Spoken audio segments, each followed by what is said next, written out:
Hello, dear students. We can continue our class.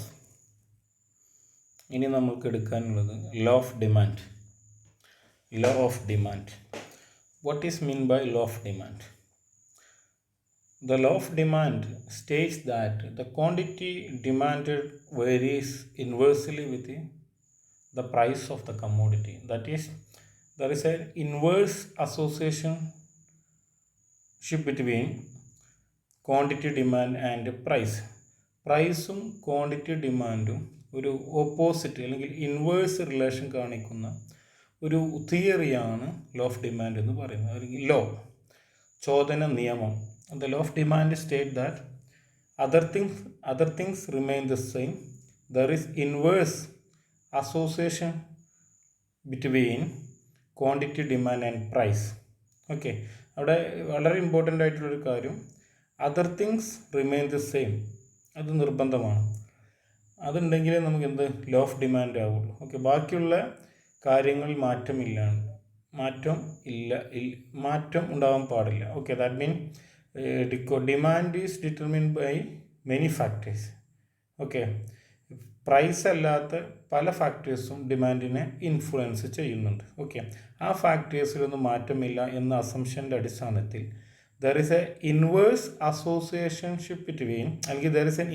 association between quantity demand and price. എന്ന് പറഞ്ഞാൽ price കൂടുമ്പോൾ when the price of the commodity increases, quantity demand decreases. when the price of the commodity decreases, quantity demand increases. അപ്പോൾ price കൂടിയാൽ quantity demand കുറയും, price കുറഞ്ഞാൽ quantity demand കൂടും, ബാക്കിയുള്ള ഫാക്ടേഴ്സിൽ ഒരു മാറ്റവും ഇല്ലാണ്ട്. ഓക്കെ, അതാണ് ലോ ഓഫ് ഡിമാൻഡ് എന്ന് പറയുന്നത്. ഓക്കെ, അപ്പോൾ എന്ത് ചെയ്യുന്നു, the lower the praise the greater will be the quantity demand and the higher the praise the smaller will be the quantity demand. Okay, that is this inverse relationship between price and quantity demand is reflected in the negative slope of the demand curve. അതുകൊണ്ടാണ് ഈ negative inverse association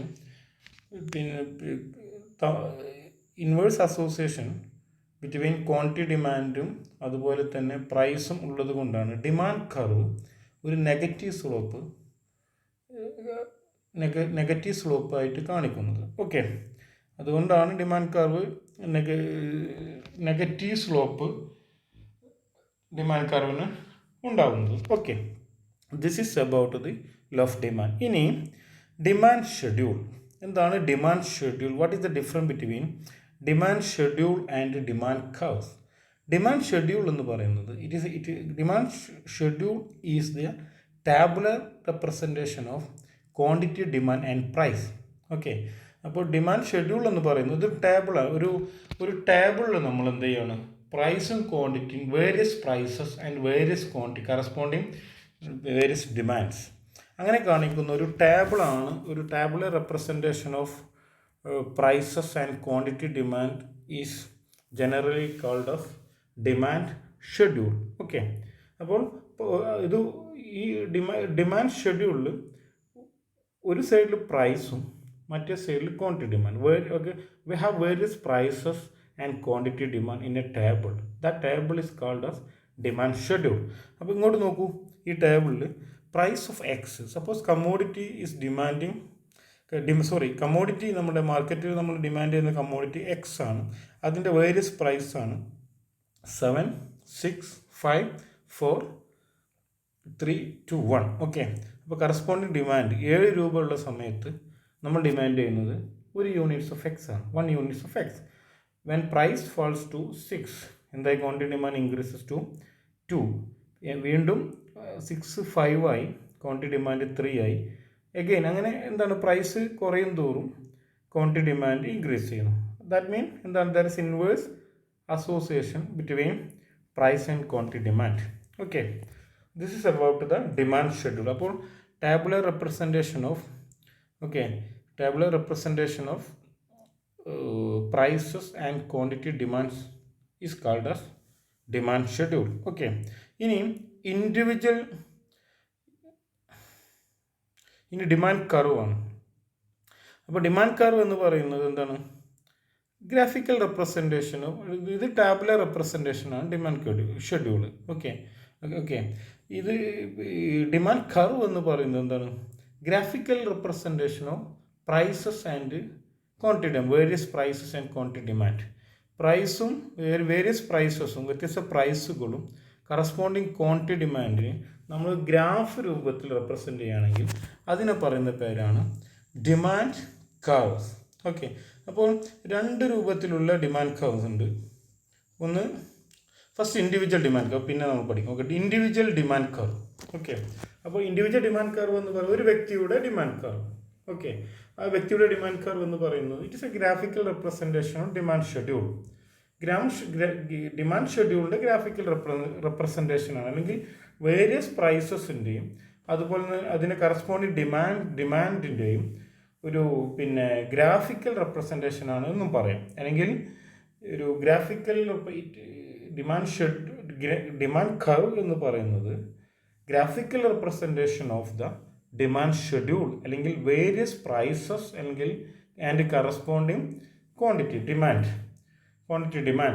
അതാണ് demand curve എന്ന് പറയുന്നത്. Okay, അപ്പോൾ demand curve ഈ see the figure 2.1, this curve is called demand curve. ഇവിടെ OX ആക്സിസിൽ നമ്മൾ എന്ത് മെഷർ ചെയ്യുന്നു? Quantity demand. എക്സ് എന്ന കമ്മോഡിറ്റി ആണെങ്കിൽ എക്സ് എന്ന കമ്മോഡിറ്റി ഡിമാൻഡ് ചെയ്യുന്ന ക്വാണ്ടിറ്റി ഡിമാൻഡ്സ് ആണ്. എക്സ് എന്ന കമ്മോഡിറ്റി ഡിമാൻഡ്, വേരിയസ് ഡിമാൻഡ്സ് ആണ് എന്ത് കാണിക്കുന്നത്? OX ആക്സിൽ കാണിക്കുന്നത് M1 M2. Okay, that are the various levels of commodity X or something demanded by the consumer A, അല്ലെങ്കിൽ ഒരു ഇൻഡിവിജ്വൽ. ഓക്കെ, OY ആക്സിസിൽ നമ്മൾ എന്ത് മെഷർ ചെയ്യുന്നു? We measure price of the commodity. അപ്പോൾ P1 P2 are the various prices. Okay, അപ്പോൾ demand curve നമ്മളെന്താണ്? Various price demand combination connect ചെയ്യുന്ന A combination, B combination, C combination. ഈ combinations, if you connect this combination, we will get a curve. That curve is called demand curve. അല്ലേ? At price P, people demand OM unit. M എന്നുള്ള units ആണ് demand ചെയ്യുന്നത്. Okay, അപ്പോൾ അവിടെ combination എന്ന് പറയുന്നത് A ആണ്. ഇനി suppose price fall to P2 P1, P നിന്ന് P1 ആയിട്ട് കുറഞ്ഞു. എന്ത് സംഭവിച്ചു? ക്വാണ്ടിറ്റി ഡിമാൻഡ് M വരെയായിരുന്നു, OM വരെയായിരുന്നു കൺസ്യൂം ചെയ്യുന്നു.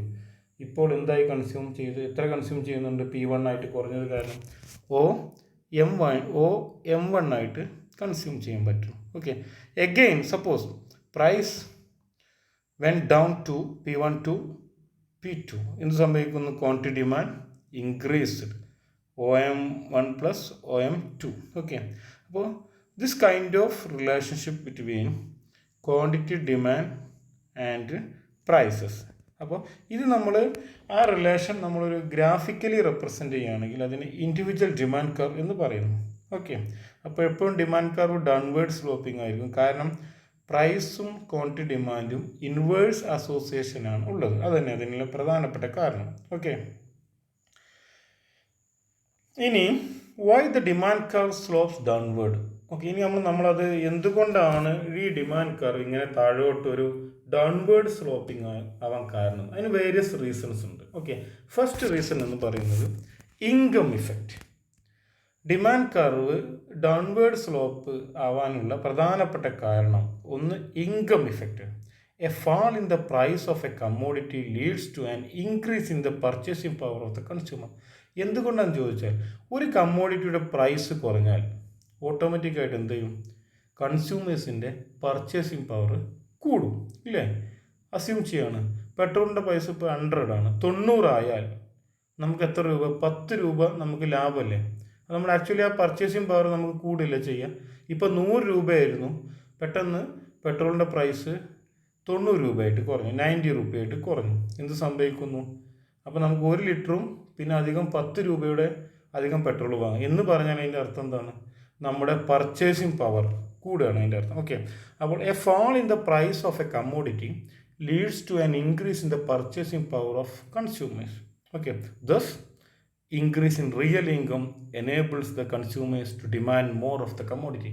അങ്ങനെ പർച്ചേസിംഗ് പവർ കൂടുന്നു. പർച്ചേസിംഗ് പവർ കൂടിയാൽ ഓട്ടോമാറ്റിക്കായിട്ട് നമ്മൾ പറഞ്ഞു 90 രൂപയുള്ളൂ ഇപ്പോൾ പെട്രോളിനോ ലിറ്ററും. അപ്പോൾ we can purchase more units of അല്ലെങ്കിൽ മോർ പെട്രോൾ. ഓക്കെ, അല്ലെങ്കിൽ ഇനി അതർ കമ്മോഡിറ്റി, കൂടുതൽ കമ്മോഡിറ്റി കൺസ്യൂം ചെയ്യാം. കാരണം നമ്മുടെ റിയൽ ഇൻകം കൂടി due to falling price in income. ആ ചേഞ്ചിനെ പറയുന്നത് ഇൻകം ഇഫക്റ്റ്. ഒരു പ്രൈസ് കുറഞ്ഞു കഴിഞ്ഞാൽ ഓട്ടോമാറ്റിക്കായിട്ട് എന്ത് സംഭവിക്കുന്നു? ഇൻകം ഇഫക്റ്റ് ഉണ്ടാകുന്നു. കാരണം പ്രൈസ് കുറഞ്ഞാൽ പർച്ചേസിംഗ് പവർ കൂടും. പർച്ചേസിംഗ് പവർ കൂടുക എന്ന് പറഞ്ഞാൽ ജനങ്ങളുടെ റിയൽ ഇൻകം കൂടുകയാണ്. റിയൽ ഇൻകം കൂടിയാൽ ഓട്ടോമാറ്റിക്കായിട്ട് ജനങ്ങൾക്ക് കൂടുതൽ കൺസ്യൂം ചെയ്യാൻ പറ്റും, പർച്ചേസ് ചെയ്യാൻ പറ്റും. ഓക്കെ, അപ്പോൾ this kind of change what is called as income effect.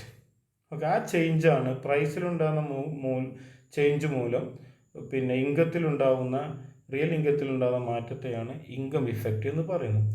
One more effect is the substitution effect. അപ്പോൾ why the demand curve slope downward എന്ന് ചോദിച്ചാൽ അതിന് ഫസ്റ്റ് റീസൺ ഇൻകം ഇഫക്റ്റ് ആണ്. സെക്കൻഡ് റീസൺ എന്ന് പറയുന്നത് substitution effect. When the price of the commodity when the price of a commodity falls, it becomes relatively cheaper if the price of all other goods remain constant. Okay, ഒരു കമ്മോഡിറ്റിയുടെ price പെട്ടെന്ന് കുറയുകയാണെങ്കിൽ okay എന്ത് സംഭവിക്കുന്നത്? that become relatively cheaper if the price of all other commodity remain constant. ബാക്കിയുള്ള കമ്മോഡിറ്റീസിന് substitute ചെയ്യാൻ പറ്റിയ കമ്മോഡിറ്റീസിൻ്റെ പ്രൈസിലൊന്നും മാറ്റമില്ല. അങ്ങനെയാണെങ്കിൽ ഈ പെട്ടെന്നൊരു എക്സ് എന്ന കമ്മോഡിറ്റിയുടെ പ്രൈസ് കുറഞ്ഞാൽ അതെന്താണ്? ആ കമ്മോഡിറ്റി റിലേറ്റീവ്ലി ചീപ്പായിരിക്കും. Okay, the consumer substitute the commodity which experience we fall in its price for other commodity. അപ്പോൾ എന്ത് ചെയ്യുന്നു? അപ്പോൾ കൺസ്യൂമേഴ്സ് എന്ത് ചെയ്യുന്നു? The will substitute the commodity. ഏത് കമ്മോഡിറ്റിയുടെ പ്രൈസാണ് കുറഞ്ഞത് അപ്പോൾ അത് കംപ്ലീറ്റ് കൺസ്യൂമേഴ്സ് സബ്സ്റ്റിറ്റ്യൂട്ട് ചെയ്യും. Okay, thus substitution effect of a price change leads to an increase in quantity demand. അങ്ങനെ ഈ സബ്സ്റ്റിറ്റ്യൂഷൻ കാരണം എന്ത് ചെയ്യുന്നു? The substitution effect of a price change ഉണ്ടല്ലോ, പ്രൈസ് ചേഞ്ച് കാരണമുള്ള സബ്സ്റ്റിറ്റ്യൂഷൻ ഇഫക്റ്റ് ഉണ്ട്. That leads to an increase in the quantity demand. അത് ഓട്ടോമാറ്റിക്കായിട്ട് ക്വാണ്ടിറ്റി ഡിമാൻഡ് വർദ്ധിക്കാൻ കാരണം. That is called substitution effect. Okay, ഒരു കമ്മോഡിറ്റിയുടെ പ്രൈസ് പെട്ടെന്ന് കുറയുകയാണ്, ബാക്കി സബ്സ്റ്റിറ്റ്യൂട്ട് ചെയ്യാൻ പറ്റിയ കമ്മോഡിറ്റീസിലൊന്നും പ്രൈസ് കോൺസ്റ്റൻ്റ് ആണ്. അങ്ങനെ ആയാൽ കൺസ്യൂമേഴ്സ് എന്ത് ചെയ്യുന്നു? ഓട്ടോമാറ്റിക്കായിട്ട് ഓൾ അതർ കമ്മോഡിറ്റിക്ക് പകരം ഇത് സബ്സ്റ്റിറ്റ്യൂട്ട് ചെയ്യും. ഓട്ടോമാറ്റിക്കായി സബ്സ്റ്റിറ്റ്യൂട്ട് ചെയ്ത കമ്മോഡിറ്റിയുടെ ഡിമാൻഡ് കൂടും. അങ്ങനെ അവിടെ എന്തുണ്ടാകുന്നു? ഒരു ഇൻവേഴ്സ് അസോസിയേഷൻ ഉണ്ടാകുന്നു. അങ്ങനെ ഡിമാൻഡ് കർവ് ഡൗൺവേർഡ് സ്ലോപ്പ് ആകുന്നു. അപ്പോൾ this substitution effect is also a reason for downward sloping demand curve. Okay, ഇനി diminishing marginal utility. The law of diminishing marginal utility state that എന്താണ്? The marginal utility derive from consumption decline as the number of units consumed rises. എന്ന് പറഞ്ഞാൽ marginal utility derive ചെയ്യുന്നത് decrease ചെയ്യും. when a consumer consume more and more units of a commodity at the same time, the utility derived from each unit will diminish. Okay, ഒരാൾ എന്താണ് diminishing margin utility എന്ന് പറയുന്നത്? ഒരാൾ ഏതെങ്കിലും particular point of ടൈമിൽ ഒരു commodity അങ്ങനെ ഒരു സെയിം സാധനം, സപ്പോസ് ആപ്പിൾ, അങ്ങനെ കഴിച്ചുകൊണ്ടിരിക്കണം, അങ്ങനെ നിൽക്കാണ്ട് കഴിച്ചുകൊണ്ടിരിക്കണം. അപ്പോൾ ഓരോ ആപ്പിൾ യൂണിറ്റ്സ് കൺസ്യൂം ചെയ്യുമ്പോൾ അതിൽ നിന്നും കിട്ടുന്ന യൂട്ടിലിറ്റി അല്ലെങ്കിൽ സാറ്റിസ്ഫാക്ഷൻ അദ്ദേഹത്തിന് കുറഞ്ഞുകൊണ്ടേയിരിക്കും. ഫസ്റ്റ് നല്ല വിശപ്പുള്ള ഒരാളാണ്, ഫസ്റ്റ് ഒരു ആപ്പിൾ കൺസ്യൂം ചെയ്തു, അതിൽ നിന്ന് കിട്ടുന്ന ഒരു യൂട്ടിലിറ്റി സെക്കൻഡ് ആപ്പിൾ കഴിക്കുമ്പോൾ അദ്ദേഹത്തിന് കിട്ടില്ല, തേർഡ് ആപ്പിൾ കഴിക്കുമ്പോൾ അത്രയും കിട്ടില്ല. അങ്ങനെ യൂട്ടിലിറ്റി കുറയും, യൂട്ടിലിറ്റി സീറോ ആകും, യൂട്ടിലിറ്റി നമ്മുടെ സംയുക്തത അല്ലെങ്കിൽ നമ്മുടെ യൂട്ടിലിറ്റി സീറോ ആവും, നെഗറ്റീവ് ആവും. അപ്പോൾ that is called diminishing marginal utility. Okay, അപ്പോൾ കൺസ്യൂമർ ഒരു ഇക്വിലിബ്രിയത്തിലെത്തുക എന്ന് പറയുന്നത് when the marginal utility is equal to price of the commodity. ഈ മാർജിനൽ യൂട്ടിലിറ്റി എന്ന് പറയുന്നത് എന്താണ്? Utility derive from consumption of additional unit. ഒരു അഡീഷണൽ യൂണിറ്റ് നമ്മൾ കൺസ്യൂം ചെയ്യുമ്പോൾ നമുക്ക് കിട്ടുന്ന യൂട്ടിലിറ്റിയാണ്. അത് പ്രൈസ് യൂണിറ്റായിട്ട് എവിടെയാണോ ഈക്വൽ ആവുന്നത് അതാണ് ഇക്യു മാർജിൻ യൂട്ടിലിറ്റി എന്ന് പറയുന്നത്, അല്ലെങ്കിൽ കൺസ്യൂമറുടെ ഇക്വിലിബ്രിയം എന്ന് പറയുന്നത്. ഓക്കെ, അപ്പോൾ ഈ ഡിമിനിഷിങ് മാർജിനൽ യൂട്ടിലിറ്റി ഈ വർക്ക് ചെയ്യുന്നത് മറ്റൊരു റീസണാണ്. എന്തുകൊണ്ടാണ് ഡിമാൻഡ് കർവ് ഡൗൺവേർഡ് സ്ലോപ്പ് എന്നുള്ളതിന് ഒരു റീസണാണ്. Okay, diminishing margin utility that is another important reason. പിന്നെ increase in the number of കൺസ്യൂമേഴ്സിൻ്റെ നമ്പർ കൂടിക്കൊണ്ടിരിക്കുകയാണെങ്കിൽ ഓട്ടോമാറ്റിക്കായിട്ട് എന്ത് ചെയ്യും?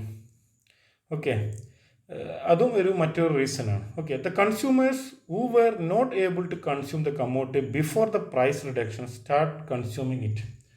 പ്രൈസ് കുറഞ്ഞത് കാരണം മുമ്പ് ആരും വാങ്ങിയിരുന്നില്ല. ഓക്കെ, ഹൈ പ്രൈസ് ആയത് കാരണം, പ്രൈസ് കുറഞ്ഞത് കാരണം ഇപ്പോൾ എല്ലാവരും എന്ത് ചെയ്യുന്നു? ഈ കമ്മോഡിറ്റി വാങ്ങുന്നു. അപ്പോൾ automatically that is called increase in the number of consumers as a result of fall in price. മുമ്പ് വാങ്ങാത്ത ആളുകളൊക്കെ പെട്ടെന്ന് കമ്മോഡിറ്റിയുടെ പ്രൈസ് കുറഞ്ഞപ്പോൾ ഇപ്പോൾ വാങ്ങാൻ തുടങ്ങി. പിന്നെ increase in the number of users. When the price of a commodity falls it can be used for different purpose. Price കുറഞ്ഞാൽ X എന്ന കമ്മോഡിറ്റി അത് ഡയറക്റ്റ് കൺസ്യൂം ചെയ്യുക മാത്രമല്ല ചെയ്യുക, അത് വേരിയസ് അല്ലെങ്കിൽ വേറെ പല പർപ്പസിനും ആ കമ്മോഡിറ്റി അല്ലെങ്കിൽ കമ്മോഡിറ്റീസ് നമ്മൾ ഉപയോഗിക്കും. അപ്പോൾ അതിൻ്റെ ഉപയോഗം വ്യത്യസ്ത പർപ്പസിന് നമ്മൾ ഉപയോഗിക്കാൻ തുടങ്ങും.